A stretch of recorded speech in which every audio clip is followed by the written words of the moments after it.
যারা ভর্তা খেতে ভালোবাসেন তাদের কাছে ভর্তার নাম শুনলেই যেন ক্ষুধাটা অনেক বেশি লেগে যায়। এক প্লেটের জায়গায় তারা 2 প্লেট ভাত খেতে পারে। আমিও ঠিক তেমনই। আমি ভর্তা ভীষণ পছন্দ করি, আর ভর্তা হলে আমার সেদিন বেশি খাওয়া হয়ে যায়। আসসালামু আলাইকুম, কেমন আছেন সবাই? আজকে আপনাদেরকে আমি তৈরি করে দেখাবো পাতাকপি দিয়ে ভর্তা। এটাকে অনেকে বাঁধাকপিও বলেন। তো যে যেই নামেই ডাকেন না কেন, এটা দিয়ে আমি আজকে আপনাদেরকে ভর্তা তৈরি করে দেখাবো। এটার ভর্তা খেতে এত মজা যে 1 প্লেট ভাত নিমিষেই চোখ বন্ধ করে খেতে পারবেন, এতটা মজা হয়। সো কথা না বাড়িয়ে চলেন শুরু করা যাক কীভাবে আজকে আমরা এই পাতাকপি দিয়ে ভর্তা বানাবো। এই রেসিপিটা আমি আপনাদেরকে খুব সহজভাবে শেয়ার করব। ভিডিওর শুরুতেই সবাইকে একটা রিকোয়েস্ট করি, যারা আমার চ্যানেলে নতুন আছেন তারা প্লিজ আমার চ্যানেলটা সাবস্ক্রাইব করে কিন্তু অবশ্যই আমার বন্ধু হয়ে পাশে থাকবেন। এছাড়া একটা লাইক দিতেও কিন্তু ভুলবেন না। তো আমাদের যেটা লাগবে, একটা পাতাকপি নিয়েছি আমি এখানে, আর পাতাকপিটা অবশ্যই একটু কচি টাইপের হতে হবে। তো এখানে এরকম ছোট টাইপের একটা পাতাকপি নিয়েছি, আর এখন এটাকে আমরা কেটে নেব। যত বেশি আপনারা এটাকে কুচি কুচি করে কাটতে পারবেন তত বেশি ভালো হবে। চেষ্টা করবেন পাতাকপিটা যেন একদম চিকন করে কাটা হয়। তো এইখানে আমার আম্মু এটাকে হেল্প করছে কাটার জন্যে।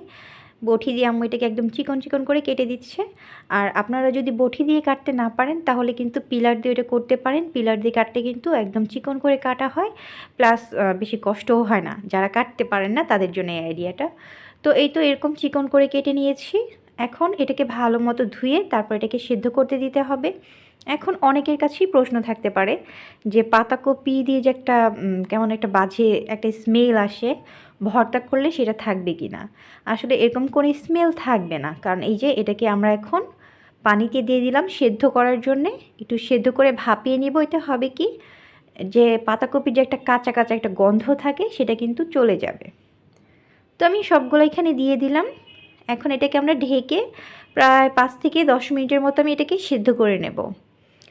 তো এটা কিন্তু এই যে সিদ্ধ হয়ে এসেছে। যখন এটা এরকম সিদ্ধ হয়ে আসবে 5-10 মিনিট সিদ্ধ করে নেবেন। তারপর এটাকে আমরা নামিয়ে এটাকে এক্সট্রা পানিটুকু ঝরিয়ে নেব। তো এক্সট্রা পানিটা যখন ঝরে যাবে, যখন অনেকটা ঠান্ডা হয়ে আসবে, আপনি হাত দিয়ে ধরতে পারবেন, তখন এইরকম আরও চিপে চিপে এটার এক্সট্রা পানিটুকু ভালো মতো একদম ঝরিয়ে নিতে হবে। এখন আমরা যেটা করব, একটা প্যানে আমি এখানে সরিষার তেল নিয়ে নিয়েছি। আর ভর্তা মানেই কিন্তু সরিষার তেল। সরিষার তেল দিলে কিন্তু ভর্তার টেস্টটা আরও বেশি ভালো আসে। তো আমি এখানে পাতাকপিগুলোও দিয়ে দিলাম। এখন এটাকে আমি 2 থেকে 3 মিনিটের মতো হালকা আঁচে ভেজে নেব। তো আমার পাতাকপি ভাজা শেষ। এখন আমি এখানে টমেটো দিয়ে দিলাম। আমি এখানে 3টা টমেটো দিয়েছি।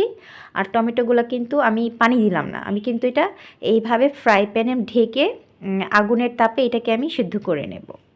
কোনো রকমের পানি দেওয়ার দরকার নেই। কিছুক্ষণ পরে দেখবেন এটা এমনিতেই এরকম সিদ্ধ হয়ে আসবে। আর এখানে আমি মরিচ আর রসুন দিতে ভুলে গিয়েছিলাম। আপনারা যখন টমেটোগুলো সিদ্ধ করতে দিবেন তখনই সাথে করে মরিচ, যতটুকু ঝাল খেতে পছন্দ করেন, আর এইখানে 3 থেকে 4টা রসুন দিয়ে দিবেন।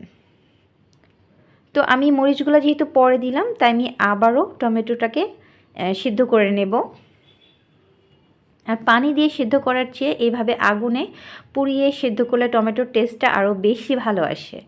আর এই ভর্তাতে আমি কাঁচামরিচ প্লাস শুকনা মরিচ দুটাই এইখানে ইউজ করব। কাঁচামরিচ আগুনে পোড়ালে একটা কিন্তু অন্যরকম ফ্লেভার আসে, ভালো লাগে, সেই জন্য আমি কাঁচামরিচটাও দিয়েছি অল্প করে, আর শুকনা মরিচটা বেশি করে দিয়েছি। তো আমি যেহেতু ঝাল খেতে বেশি পছন্দ করি, তাই আমি বেশি করে মরিচ নিয়েছি। আপনারা আপনাদের পরিমাণ মতো যতটুকু ঝাল খান ঠিক সেই অনুপাতে এখানে মরিচটা নিয়ে নেবেন।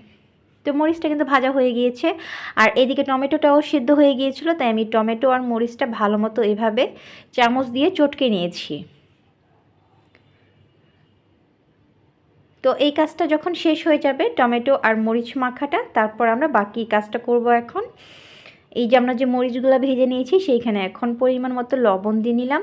এখন এই মরিচগুলোকে ভালো মতো ডলে ডলে ভেঙে নিতে হবে। চেষ্টা করবেন মরিচগুলোকে সুন্দর করে ভেঙে নিতে।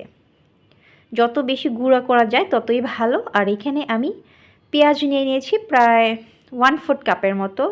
আসলে এই ভর্তাতে পেঁয়াজটা একটু বেশি হলে খেতে বেশি ভালো লাগে।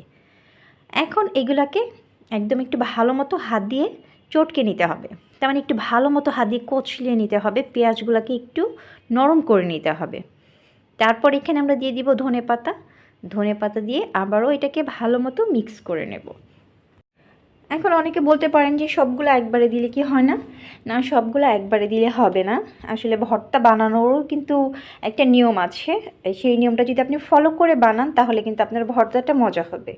তো আমি এখন আবার এখানে একটু সরিষার দিয়ে তেল দিয়ে এখন আরও একটু ভালো মতো এটাকে মাখিয়ে নিচ্ছি।